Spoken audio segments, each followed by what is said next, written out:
ये क्या 56 तरह के व्यंजन सामने रखे हैं। रसगुल्ला, खीर, मालपुआ, छेना पोड़ा, सब कुछ। लेकिन जगन्नाथ जी मुंह फेर कर बैठे हैं और उधर एक बूढ़ी माँ की साधारण खिचड़ी के लिए खुद मंदिर छोड़कर भागे जा रहे हैं। आखिर 56 भोग में ऐसी क्या कमी रह गई? जानने के लिए सुनिए ये अद्भुत कथा।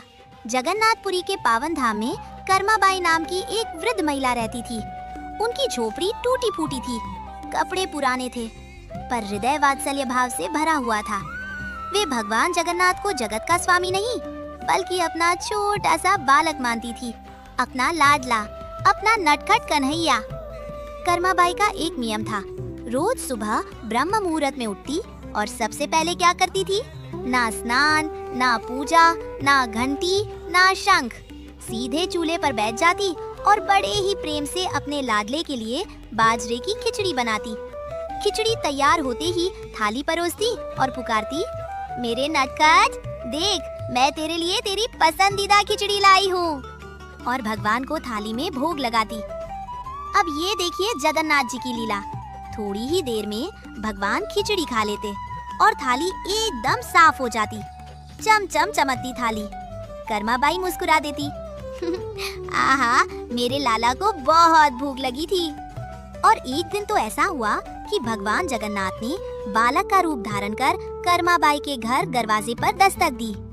माँ, क्या तुम मुझे भी खिचड़ी दे सकती हो? कर्माबाई ने पीछे मुड़कर देखा।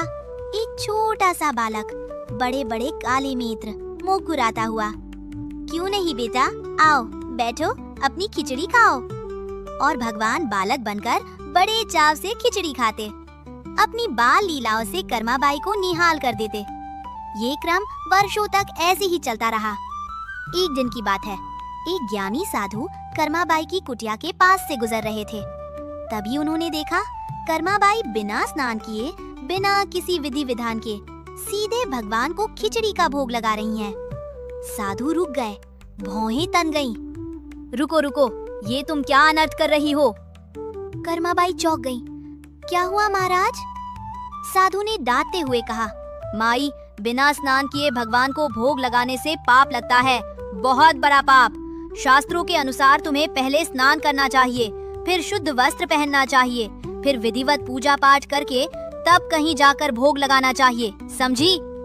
भोली भाली कर्माबाई घबरा गई। उनके हाथ कांपने लगे।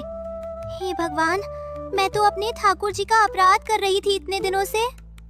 उधर बालक रूप में जगन्नाथ जी दरवाजे पर खड़े इंतजार कर रहे थे। माँ, आज देर हो गई, खिचड़ी कहाँ है?